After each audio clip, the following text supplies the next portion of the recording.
Welcome to ASMR Bedtime Stories. Thank you so much for joining me. If you enjoy this channel, please consider liking and subscribing so I can continue to bring you more content. This audio series will feature various Aesop's fables, some that you may be familiar with, and most likely some you have never heard before. I hope you enjoy these short fables. Don't forget to like, subscribe, and make sure the notification bell is on so you'll know when new stories are posted. Now, let's get started with Aesop's Fables.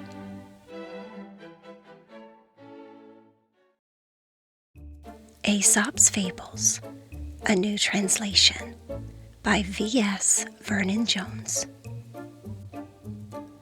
The Old Woman and the Doctor.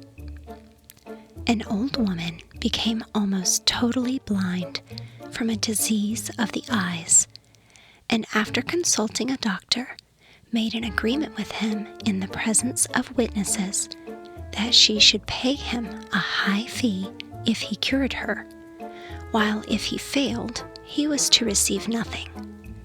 The doctor accordingly prescribed a course of treatment, and every time he paid her a visit, he took away with him some article out of the house, until at last, when he visited her for the last time and the cure was complete, there was nothing left. When the old woman saw that the house was empty, she refused to pay him his fee, and after repeated refusals on her part, he sued her before the magistrates for payment of her debt. On being brought into court, she was ready with her defense. The claimant, she said, has stated the facts about our agreement correctly. I undertook to pay him a fee if he cured me, and he, on his part, promised to charge nothing if he failed. Now, he says I am cured, but I say that I am blinder than ever, and I can prove what I say. When my eyes were bad, I could at any rate see well enough to be aware that my house contained a certain amount of furniture and other things. But now, when according to him I am cured, I am entirely unable to see anything there at all.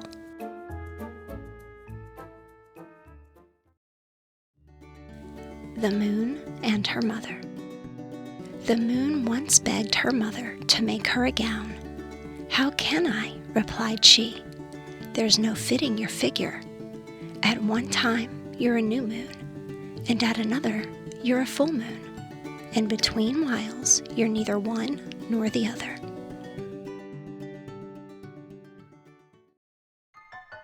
Mercury and the Woodman. A woodman was felling a tree on the bank of a river when his axe glanced off the trunk, flew out of his hands, and fell into the water. As he stood by the water's edge, lamenting his loss, Mercury appeared and asked him the reason for his grief. And on learning what had happened, out of pity for his distress, he dived into the river, and bringing up a golden axe, asked him if that was the one he had lost. The woodman replied that it was not, and Mercury then dived a second time, and bringing up a silver axe, asked if that was his. "No, that's not mine either," said the woodman. Once more, Mercury dived into the river and brought up the missing axe. The woodman was overjoyed at recovering his property and thanked his benefactor warmly, and the latter was so pleased with his honesty that he made him a present of the other two axes. When the woodman told the story to his companions, one of these was filled with envy of his good fortune and determined to try his luck for himself. So he went and began to fell a tree at the edge of the river, and presently contrived to let his axe drop into the water. Mercury appeared as before, and on learning that his axe had fallen in, he dived and brought up a golden axe, as he had done on the previous occasion. Without waiting to be asked whether it was his or not, the fellow cried, "That's mine, that's mine," and stretched out his hand eagerly for the prize. But Mercury was so disgusted at his dishonesty that he not only declined to give him the golden axe, but also refused to recover for him the one he had let fall into the stream. Honesty is the best policy.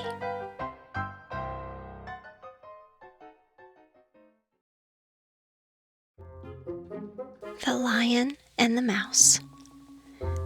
A lion, asleep in his lair, was wakened up by a mouse running over his face. Losing its temper, he seized it with his paw and was about to kill it. The mouse, terrified, piteously entreated him to spare its life. "Please let me go," it cried, "and one day I will repay you for your kindness." The idea of so insignificant a creature ever being able to do anything for him amused the lion so much that he laughed aloud and good-humoredly let it go. But the mouse's chance came after all. One day, the lion got entangled in a net, which had been spread for game by some hunters, and the mouse heard and recognized his roars of anger and ran to the spot. Without more ado, it set to work to gnaw the ropes with its teeth, and succeeded, before long, in setting the lion free. "There," said the mouse, "you laughed at me when I promised I would repay you. But now you see, even a mouse can help a lion."